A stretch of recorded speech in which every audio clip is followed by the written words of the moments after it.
各位朋友，大家好。今日係2026年2月3號，美國東岸時間晚上11點鐘。今日咧就大家見到我度好似有個 set 咁樣，有啲新嘗試啦。咁等大家喺個視覺上邊好似豐富啲咁。其實都係我一個人坐喺度講嘢嘅啫。咁啊，但係有少少報新聞嘅嗰種氣氛啊，即係如果大家覺得我報新聞都得嘅，我又唔介意。咁但係 anyways 講翻今日想講嘅嘢咧，咁就早兩日咧，我都有同大家講Maltbook，即係一個最新係俾 AI 嘅 agent 啊，即係啲 AI 機械人咧就自己喺上邊玩一啲即係好似論壇或者 Reddit 咁樣嘅一個互動啦。咁我另外一條片有講究竟係乜嘢一回事咧？有興趣嘅朋友可以睇翻，咁係 live 嚟嘅。咁但係延續今日嘅討論啦，咁其實嗰日咧有少少我自己覺得咧就意猶未盡。原因係乜咧？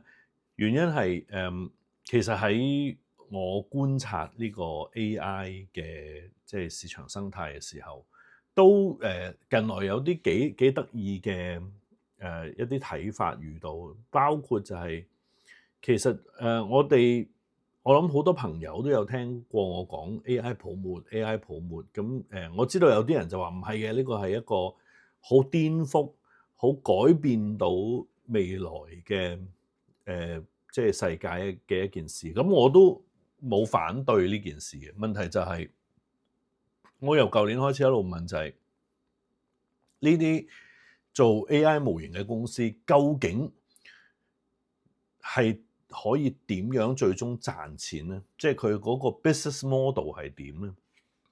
咁其實直至到目前為止咧，其實唔係話冇 proven 嘅 business model 嘅，係有嘅。咁係乜咧？唔係我哋一般好似即係我哋平時問下嘢啊，你幫我執好篇文啦，或者有陣時我呢度會嘅就係俾條片佢幫我去做字幕。咁呢啲都係一啲用途。不過你話係咪即係價值好高好高嘅用途咧？就並唔係。咁究竟乜嘢係直至目前為止，我哋見到幾間做 AI 模型嘅公司咧，理論上最主要嘅收入來源。咁其中一間咧就係 Anthropic。Anthropic 佢哋嘅 Claude 咧係好多人係會用嚟寫 program 啦。OK， 我自己都有用 Anthropic 嘅 Claude 嘅。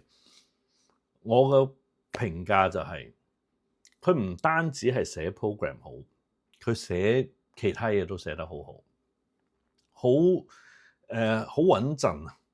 佢會俾到我作為一個人類好有信心。咁而事實上，佢好多 benchmark 上面佢都係即係排得好高啊！尤其是佢而家一個 Opus 4.5。Anthropic 同埋 Gemini 我都有用。咁啊，點解你會用兩個啊？係咪想對照下？呢個都係嘅。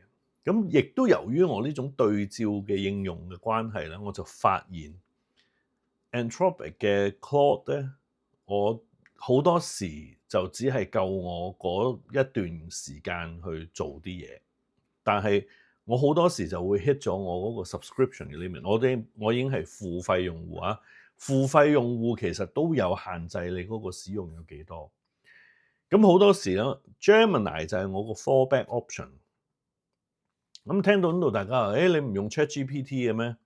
我有用，我亦都有課金，但係坦白講喺過去嘅個幾月係好明顯 ChatGPT 係最新嘅模型5.2咧係有啲問題。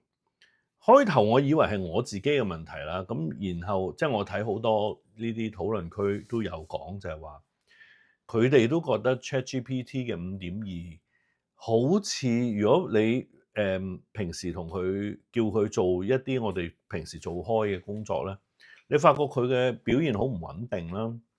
如果我叫佢做一個報告或者寫一篇文，例如我其實今日見到Walmart，即係佢個市值過萬億，咁啊係第一隻零售股過萬億咁原本我就揾佢幫我做啲分析嘅。咁啊 Claude、Gemini、即係 ChatGPT 3間我都有叫佢幫我做一啲分析。咁我通常我要做分析咧，就係因為我要撈好多數據，即係我係想AI 幫我撈，就係呢間公司佢嘅 capitalization、revenue、earnings versus 同一個時期嘅通脹，當年 GDP growth 同埋呢個美國國庫10年債息嘅市場孳息率，咁啊兩組數字我要揾佢幫我做啲對照揾佢做對照ChatGPT 就一路同我講你應該點做，即係好似教我點樣去做呢件事。我話你唔使教我，你做咗佢就得㗎啦。但係佢就一路喺度教我做嘢，似咩咧？似我諗2-3年前我都曾經投訴過 Gemini 咧喺度嘗試推搪唔想做嘢嘅時候咧，就會同你講好多我覺得呢件事應該點做，你做啦。你既然覺得咁做，你就做啦。而家 ChatGPT 出現呢個現象，OK，Gemini Deep Research Mode 幫我執咗一份嘢出嚟 ，Claude 幫我執咗一份嘢出嚟。如果你問我咧，我覺得我同 Claude 嘅互動咧，咁佢會問翻我一啲問題，喂，要 clarify 一啲嘢，即係你要嘅嗰個，例如你話我要通脹，你用咩數啊？用乜嘢嘅嗰個即係series 啊？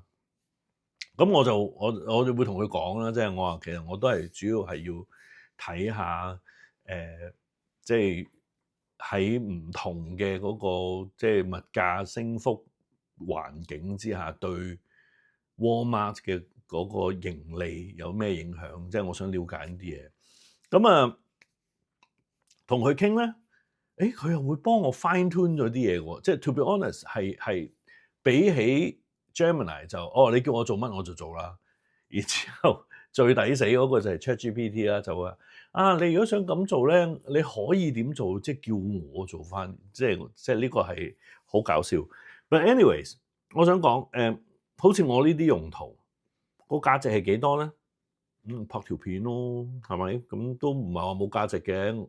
咁但係相對上，而家佢哋發現咗，真係對佢哋喺嗰個收入最明顯有影響嘅，就係寫程式、寫 program、寫 code，因為嗰啲就真係 heavy user 啦，嗰啲就真係要俾200蚊嗰個 plan，嗰啲就真係會用到好盡，取到好盡，一個頂10個佢個月費係咪？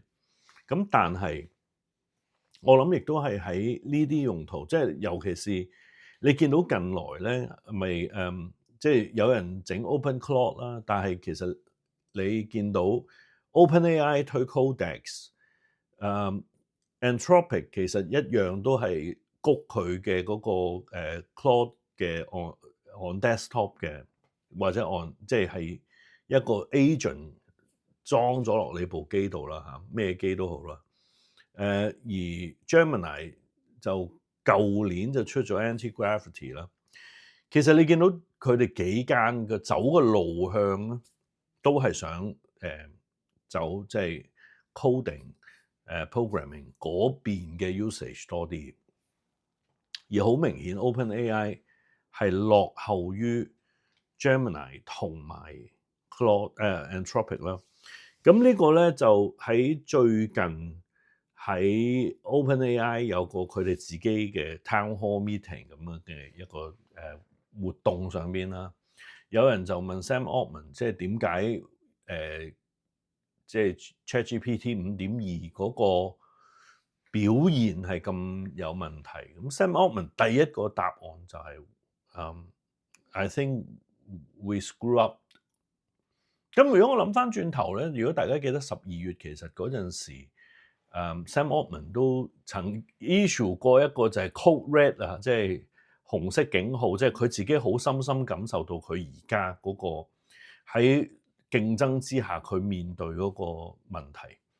咁好明顯係咁樣出咗事啦。咁問題就係點解5.2個表現咁奇怪咧？根據 Sam Altman 自己嘅解釋，就係話因為佢哋想喺寫 coding 上邊嘅表現可以做得更加好。咁你好直接，你會諗哦，即係因為你將個 focus 擺咗嗰度。我第一下我都有諗啊，係咪佢覆我嗰啲嘢變咗好似即係佢個思維模式都係好啦？我點解我教你點做？因為我就係諗點樣去 coding，即係佢可能就諗埋咗一邊咁啦。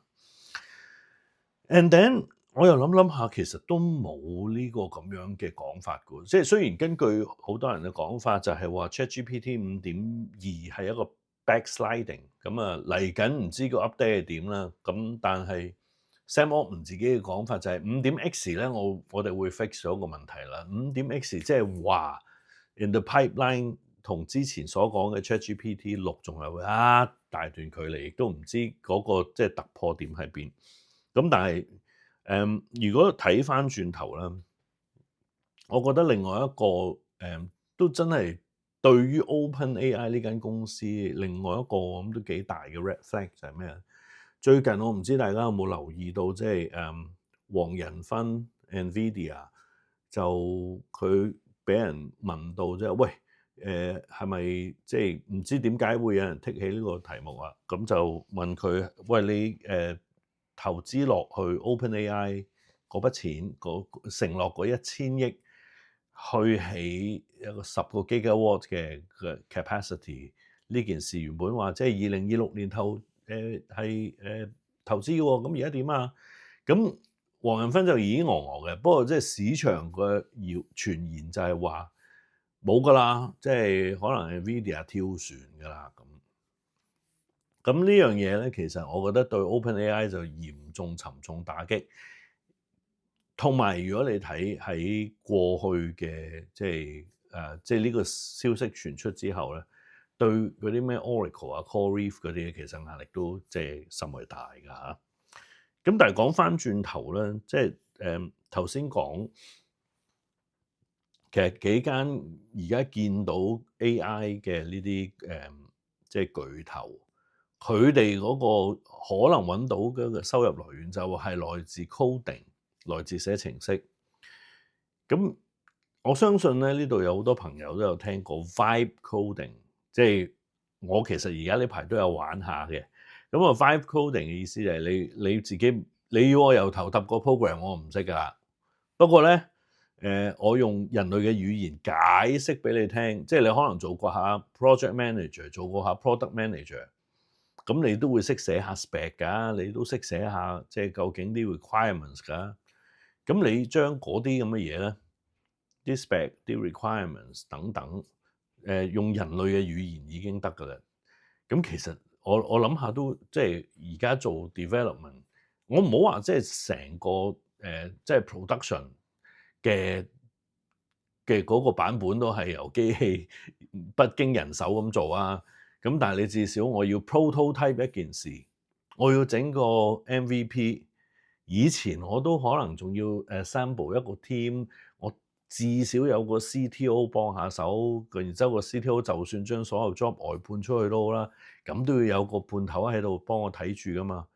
而家可能我連嗰個判頭都唔使，當然你自己係要學一啲部分，即係會係點樣 deploy 啊。咁其實你唔識 deploy 唔緊要，你都係問佢，都話我唔識 deploy，你教我。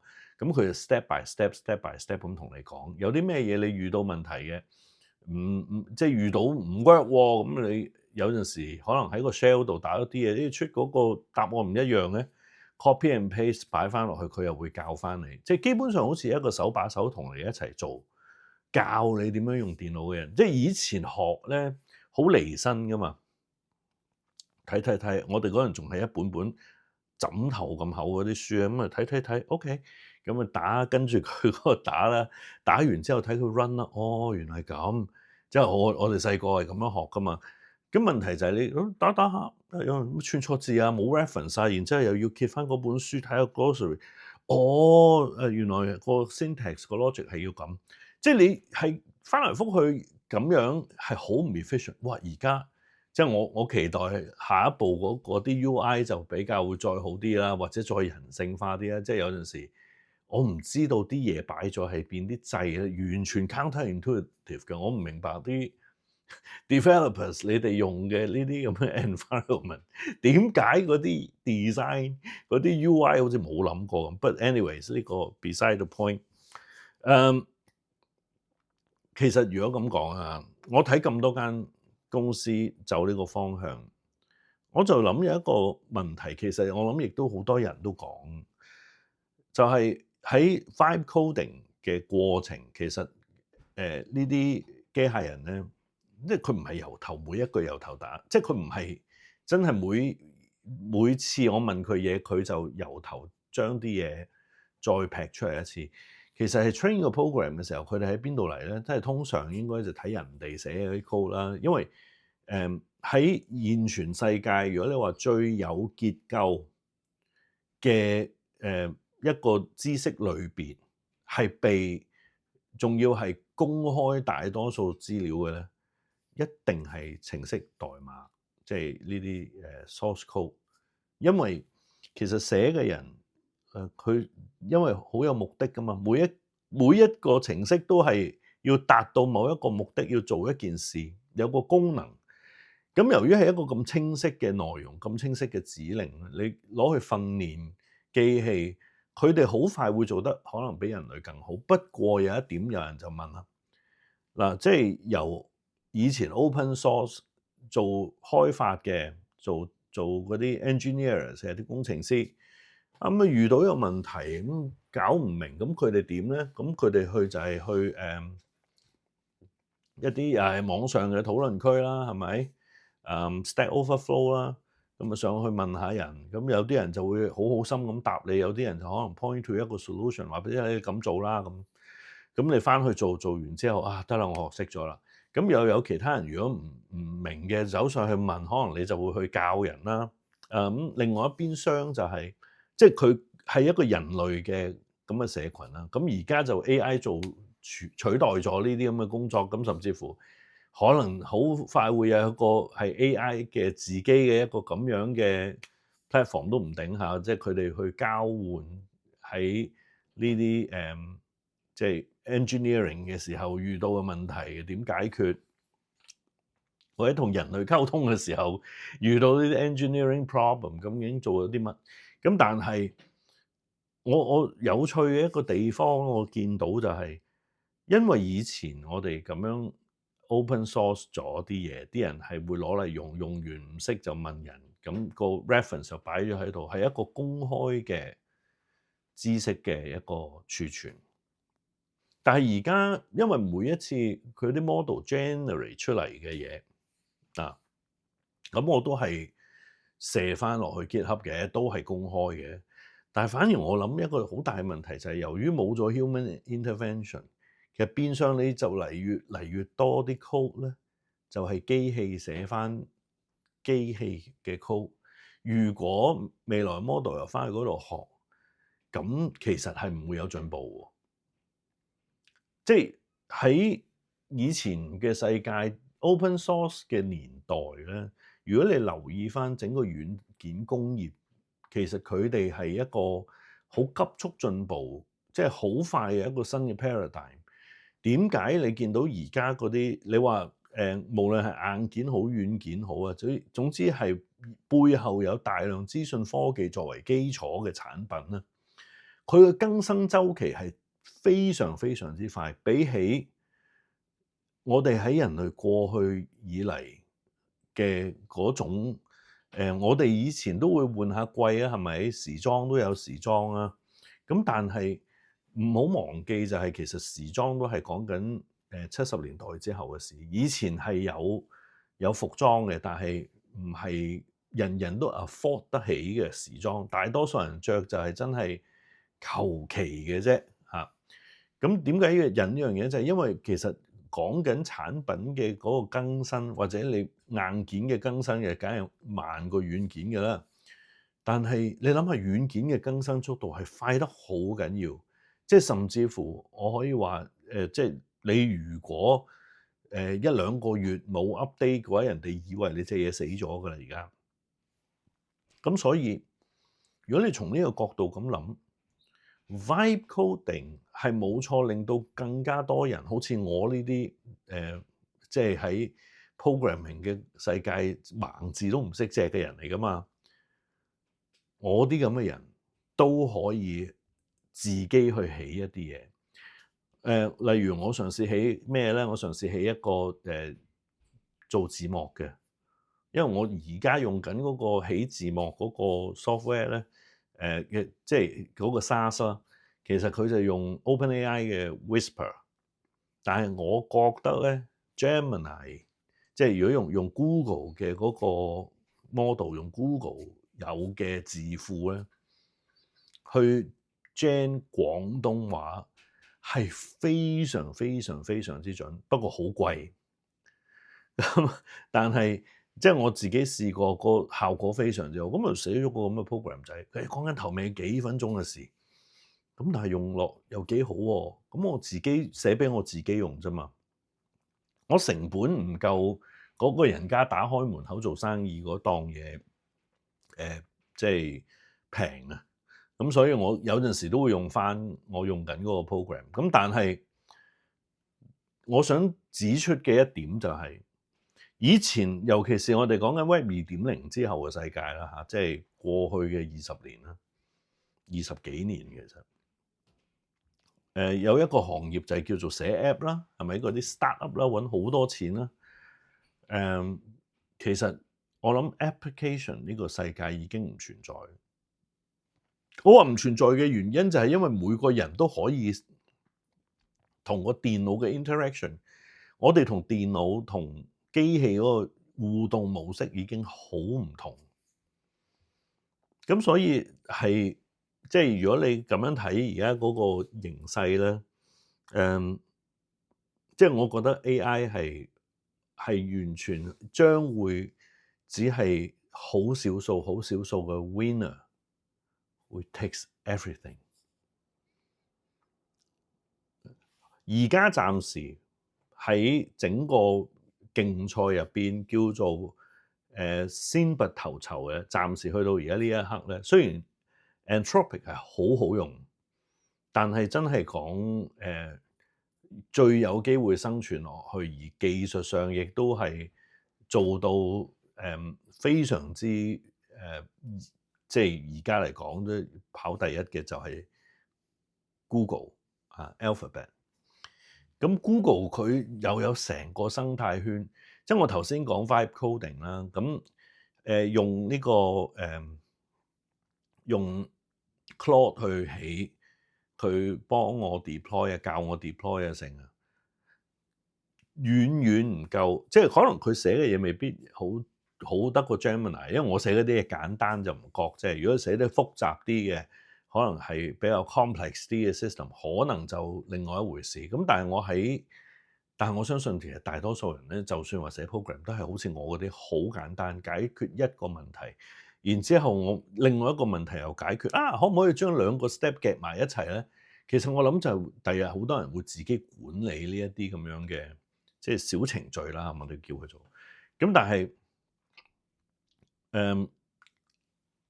Google 佢有嘅優勢就係佢有晒成個生態系統，我 deploy 落去佢 Google Cloud 嗰度，即係一站式地，完全唔需要行出嗰一個authentication 就搞掂。咁當然哇，你所有嘢都擺晒喺 Google 度啊，都係嗰句啦。正如啲人話，如果美元末日咁個世界點啊？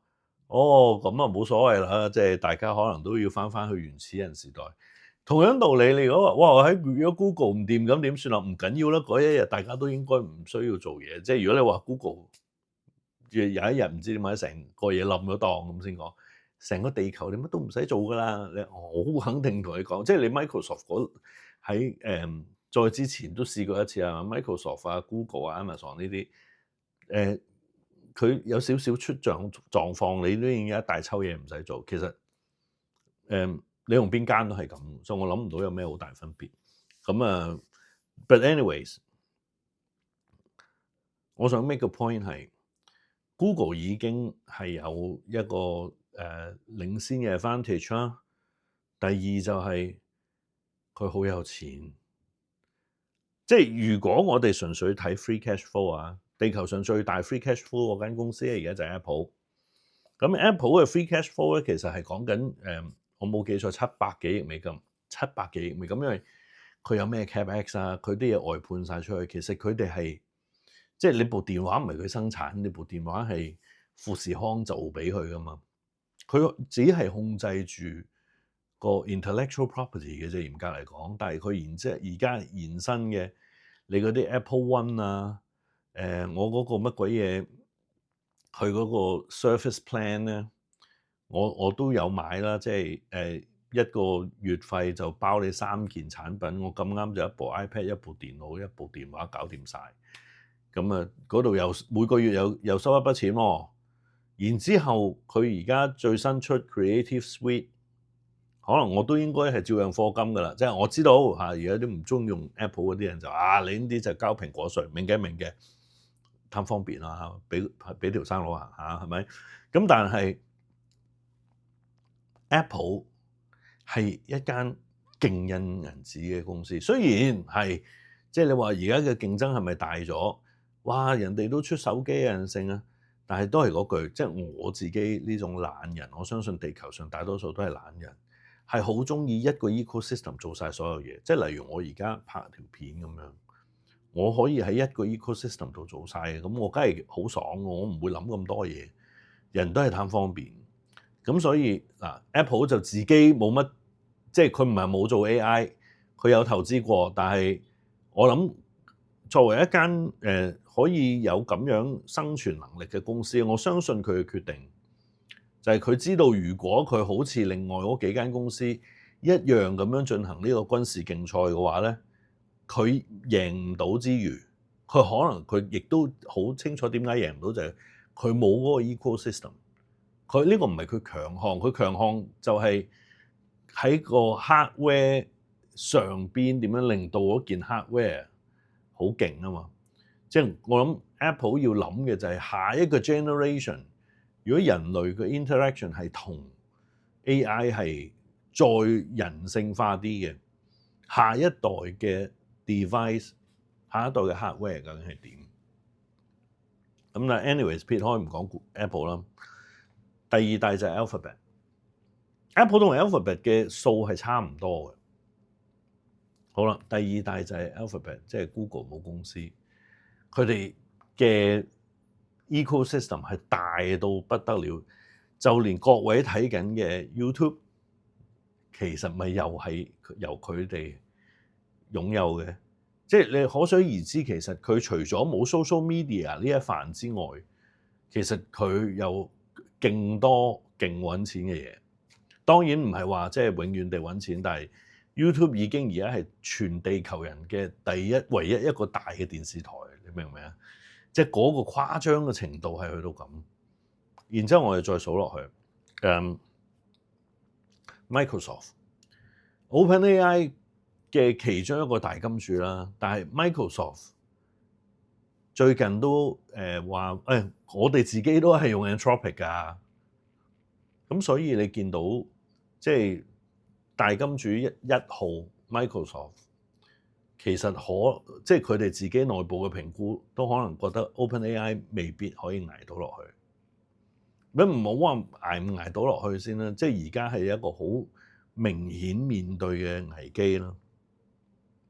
咁所以咧，如果再數落去就係 Meta 啦、Broadcom 啦，咁甚至乎你睇 Meta 抌咁多錢做 Super Intelligence 諸如此類，聽收而家即係你話 Meta 都仲係好有錢啦，好似我朋友李星陽咁，即係好自豪佢一路睇呢間公司，亦都好中意佢嘅護城河。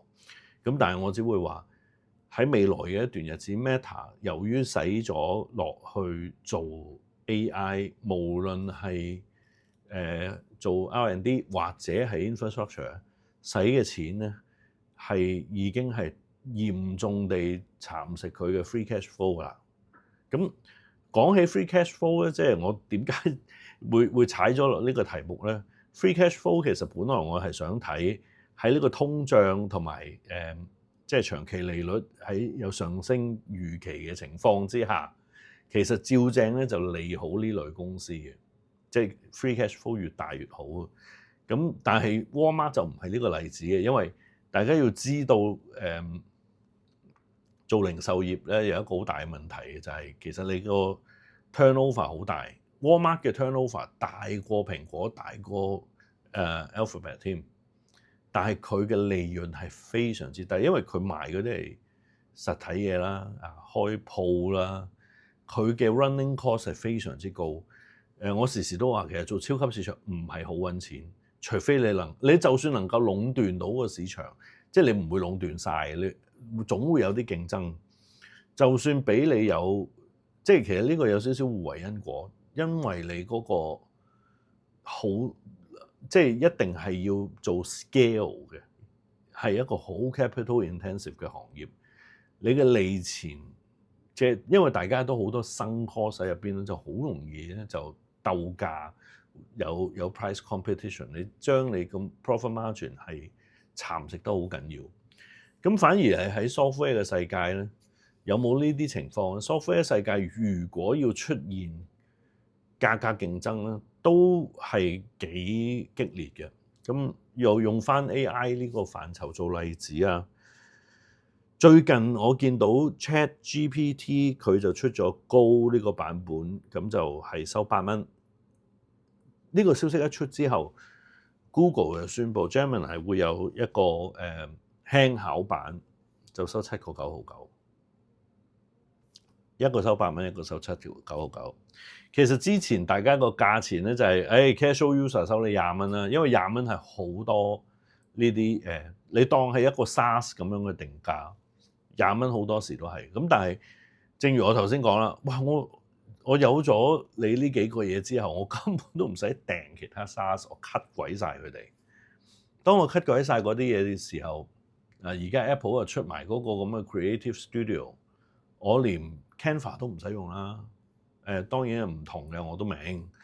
但係其實我覺得 Canva 唔好用，我唔知點解咁多人中意用 Canva。我即係用過幾次，我試過唔同嘅 software 啦。我亦都唔係話即係嗰啲鈍手鈍腳得好緊要嘅人，但係我覺得 Canva 無論係喺我部機裝嗰個版本，抑或我上網用，都唔係我最順手嗰啲。Pixelmator 的而且確係 make sense 好多㗎。即係大家如果研究下個 UI 嘅時候，就諗下，你真係一個要 efficiently 咁做嘢嘅人咧 ，Canva 係一個好唔 efficient 嘅 UI 嚟嘅。我唔知點解佢咁多人中意用。But anyways， 講翻 OpenAI 佢嗱頭先講佢一波幾折啦。咁如果你再睇埋嚟緊嘅即係發展嘅話，我相信 OpenAI 都好想一就增加佢 user base， 二就係 conversion。點解出個平 plan 就係想 convert 啲客？嗰個平 plan 希望梗係 upsell 啲人啦。咁問題就係而家用緊嗰個 tier 可能都有動機想轉去人哋其他嘅牌子上邊啦。咁我覺得都幾大鑊，即係我未 cut 我 OpenAI 嗰個 account， 我唔會 cut 嘅，有陣時會停個 subscription 都唔用，咁咪停咗佢咯。咁但係佢而家未至於係完全冇用，所以我就當佢係個 fallback 嘅 fallback。咁但係如果你對比即係話，我最想用嘅就應該係 Anthropic 嘅 Claude， 最常用嘅就係 Gemini。真係 fallback 之中嘅 fallback 就係 OpenAI 嘅嘢。咁如果你咁睇，其實佢哋冇人哋咁大條水喉。而家嘅 performance 亦都唔夠人哋好。你從後趕上嘅仲有一間叫做 Grok。咁 Grok 呢間嘢就有少少不按常理咁做。我冇試過用 Grok 做，我直情係唔會用 Grok 嘅，即係我唔係話因為咩原因，唔係話因為我唔中意 Elon Musk，係我唔需要試咁多個 model 啦。咁反而咧，即係我另外會令使去真係都 subscribe 就係 Perplexity。咁因為佢 search 嘢，有人快脆脆，我只係要一個概略嘅啫，我唔需要好 deep research 我就會用 Perplexity 嘅，我都唔會用 Gemini 做呢件事。你話 Gemini 做唔做到 ？Gemini 都做到嘅，但係的而且確 Perplexity 好似佢喺嗰個即係好諷刺地啦，喺做搜尋嘅時候，佢揀翻嚟嘅 source 咧，因為佢 filter 過，佢唔係話真係，佢反而唔係喺整個大海、整個公海度揾嘢，佢其實標咗一啲佢哋所謂可信嘅一啲資料來源。咁佢就因為呢個係亦都係令到佢有效率嘅原因啦，亦都限制咗成本，因為你唔係漫無目的咁揾嘢嘛。咁喺佢定義咗可信的資訊來源入邊，有陣時叫佢揾嘢咧，咁係我反而會發覺佢個準程度一啲都唔差，因為我要揾嘅係一啲背景資料，我要揾一啲係實時嘅資料。咁其實我唔需要真係整個宇宙、整個 Internet 嘅大海都當為可接受嘅資料㗎嘛。尤其是你經常做finance、economics 或者一啲好事實上嘅，我估即係其他範疇，如果你係要揾事實嘅話，喺佢個平台揾咧，其實係幾好嘅，揾翻嚟出嚟嗰啲結果，即係少啲，反而少啲噪音，少啲雜訊。咁所以呢個就係我今日想分享，就我覺得OpenAI 即係 Sam Altman 話即係 we screw up， 我覺得佢哋而家係幾 screw up 嘅。咁最 screw up 嘅地方就係如果 NVIDIA 真係跳船嘅話咧，咁佢哋就會更進一步係唔夠嗰個即係子彈即係唔係好夠，亦都唔係好夠 capacity。呢個順便都講埋就係OpenAI 佢嘗試去慳錢嘅，其實個個都嘗試慳錢嘅。咁慳錢嘅方法係點咧？即係而家最貴幾樣嘢啦，電，你可唔可以慳到電咧？咁即係當然，如果你嘅嗰啲 chips 係好啲嘅，咁你就會慳電啲喎。其實反而相對，不過你會俾多啲嘢佢做喎。咁而家咧就反而所有成本，如果你咁計咧，就係嗰啲即係 GPU。咁 NVIDIA 啲 GPU 亦都唔係平嘅，咁佢自己如果唔係唔會係咁揾錢啦。咁但係個 issue 喺邊度咧？個 issue 就係對呢啲做 large language model 嘅公司嚟講咧，Google、Alphabet 佢哋其實係有自己嘅 Tensor 嘅即係嘅 chip 啦。好啦 ，Microsoft 就冇嘅，咁佢就幫襯 NVIDIA 啦。咁OpenAI 又係要幫襯 NVIDIA 啦。咁所以 Microsoft、OpenAI、NVIDIA 仲有嗰啲唔關係嘅，即係 Oracle 啊、Core Riff 嗰啲，即係純粹係其實基本上就係做 data center 啫嘛，係咪？咁基本上呢一 lot 人咧，同 Google 係行緊好唔同嘅路線。基本上係 Google 反而自己有一個內循環啦。呢啲內循環係好係壞好難講㗎嚇。另外一邊廂就靠成個生態系統。咁呢個生態系統理論上係 robust 啲嘅，係即係 vibrant 啲嘅應該。咁問題就係 Google 自己條水喉夠大，佢自己喺其他業務揾到嘅錢夠多。咁咪真係 support 到佢嗰個咁樣嘅內循環喎。好啦，另外一邊嘅外循環最大嘅問題會出現咩咧？就係佢哋可能自己之間有陣時利益唔一致。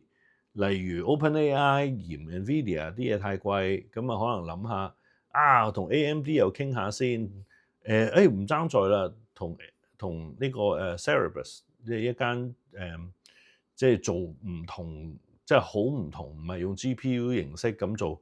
好大塊嘅 wafer， 差唔多成塊 wafer 得一個 unit 嘅嗰啲有埋 memory built-in 嘅 chips。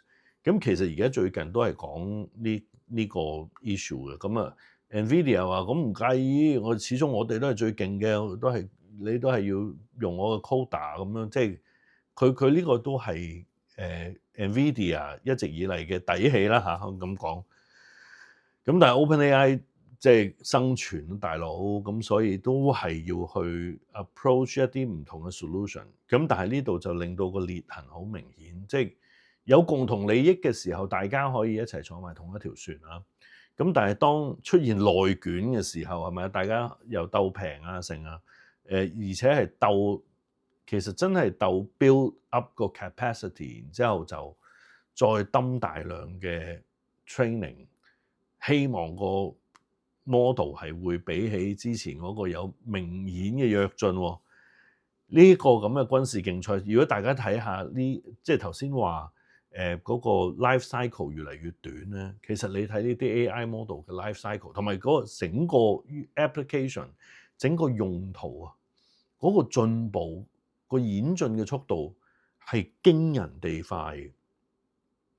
咁所以呢個真係最後一個訊息俾大家就係你就算覺得自己已經係用緊嘅話，咁啊非常之好啊！但係我想講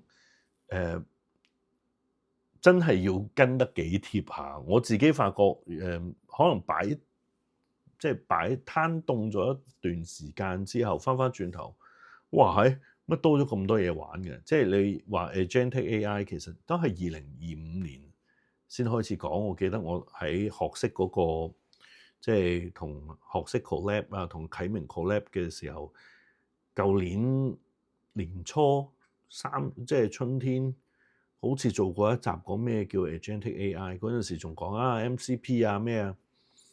其實喺呢一半年，你如果有開始做即係試下 vibe coding 做一啲嘢嘅話，你會發覺嗰個進步其實非常非常之大。可以做到嘅嘢非常非常之多，而且個門檻我覺得係低咗，即係可能自己即係執翻起啲架撐，冇兩嘢就開始又識啲嘢咁啦嚇。咁但係我覺得係比起以前易咗。我覺得即係年零之前，我都有同人講，我覺得佢而家直情，因為嗰陣時啱啱幾個 model 嗰個 interface 咧，都可以你寫完個 code，你即刻可以喺嗰度就 test run 睇下，即係可以試下。咁而家直情係即係幫你 deploy 埋，可以用埋其他 resources， 用埋你部電腦 locally 嗰啲 resources， 呢個係一個好大嘅進步。即係我覺得呢啲 agentic AI 咧，唔係話幫我訂機票，即係我諗起好似 Internet 1.0嗰陣時講即係Internet 的未來係乜咧？當時啲人咧，因為你係俾嗰個你嗰一刻嘅環境限制咗你嘅想像。咁咪諗嗰陣時Internet 可以做咩Window shopping， 即係俾人可以喺上面睇下買啲咩嘢，我就落間鋪度買啦，即係當係一個廣告平台。In fact， 而家仍然係一個廣告平台，不過大家要發現整個就算係個交易進行，點解網上嘅廣告而家比起任何廣告都緊要？就係因為基本上你由見到個廣告到complete 嘅 transaction 嗰個 pathway 基本上都係喺網上度做，甚至乎可能你根本唔經電腦咧，喺個電話度已經做完。咁喺呢個咁嘅情況之下，你其他地方啲廣告仲有咩意思？其實而家有計過，美國大概有1%嘅 GDP， 唔係 GDP 入邊嘅1%，1% GDP 有好多人嘅喺。GDP 入邊即係 consumption 入邊，其中廣告係整個環節入邊佔咗就係1%，都真係幾誇張嘅一個數字。因為你 consider 其他各樣嘅嘢，therefore 咧，其實你如果咁諗，而家嚟緊嘅日子，人類同即係呢啲唔同嘅 AI 嘅互動入邊，唔係純粹叫佢幫我哋去即係訂下機票嚇，盆花唔夠水或者唔夠肥料，誒你幫我去 Amazon 幫我訂花肥啦咁，即係唔係啲咁簡單嘅嘢，應該話會係乜咧？其實而家我哋大概都見到個趨勢就係，總之我有一個問題，即係我有個 challenge，我係將成個問題交俾佢，咁當然嗰個問題如何要解決？點樣解決嗰啲嘢，佢會 work out，然之後俾個 plan 你老細睇睇，係咪你覺得 OK 啦？咁你幫我執行啦，幫我執行嗰個部分，其實嗰度包括佢寫一個 personalize 俾你嘅 program 去做你要做嗰個 task， 做完翻嚟啦，咁然之後就直情係將你要做嘅嘢，佢幫你做咗佢。呢個先至係個重點啊！咁當中牽涉嘅 multiple step，佢識得同嗰啲對家去互動。當然對家可能都係機械人，所以機械人與機械人嘅互動之下，我哋人類嘅嗰個 attention 會去咗邊度咧？我覺得仍然都會有廣告，仍然都會有好似我哋呢啲咁嘅資訊內容。即係我曾經都有擔心過啊！咁我第日會唔會我做出嚟嗰啲嘢基本上就係俾機器睇嘅咧？我相信機器會睇啦，但係問題就係我點樣令到人類都會睇我嘅嘢啊嘛。咁所以你見到我即係都嘗試下不斷咁樣令到自己嘅製作咧慢慢係追上即係應有嘅水平啦。我只係咁講，我其實有睇一啲其他嘅 content creator， 尤其是即係喺英語嘅世界比較多啦，即係唔會好似我咁離譜，喺即係屋企背景咁求其咁去錄啊等等，咁啊希望即係逐樣嘢去 improve 啦，咁同埋最緊要就係大家會覺得我俾到你見到一啲可能有少少唔一樣嘅角度，俾到一啲值得參考嘅睇法。咁啊，如果係咁嘅話，希望你可以向多啲身邊嘅朋友介紹我呢個頻道俾佢哋知，因為咧即係靠人與人之間嘅呢啲聯繫咧，總係會即係個 impact 係唔一樣嘅。咁最後啦，講多個公眾呼籲先，就係我久唔時咧，而家有啲每個星期咧有啲題目咧，我就會即係俾追光者嗰邊播。咁啊，追光者如果即係我相信好多朋友都知㗎啦，如果未知嘅話咧，就會介紹翻啦，就係一個港人嘅世界嘅媒體啦嚇，即係其實唔好再分離山唔離山啦。咁呢個媒體其實當然首要服務嘅都係香港人，咁其次咧就係都係要守護住我哋嘅一啲記憶，即係承先啟後。咁呢一個工作唔容易做嘅而家，咁所以都希望大家會支持追光者啦，同埋追光者而家其實有個即係Patreon， 咁因為 YouTube 嘅收入係一部分啦，咁主要其實我諗追光者 YouTube 嘅工作，所以我就貢獻我嘅即係時間啦嚇，即係希望可以做到啲嘢啦。咁啊，另外就係Patreon， 我如果喺嗰邊嘅節目又會先擺喺 Patreon 出嘅，咁我甚至乎我都唔會擺翻喺自己 channel 噶啦。咁有陣時啲題目你話即係係咪一樣咧？咁我盡量都避免嘅。咁所以唔重複唔重疊，咁啊希望大家兩邊都支持晒。OK， 好啦，今日分享暫告一段落，多謝大家嘅時間，多謝大家支持，我係李世民，下次再會。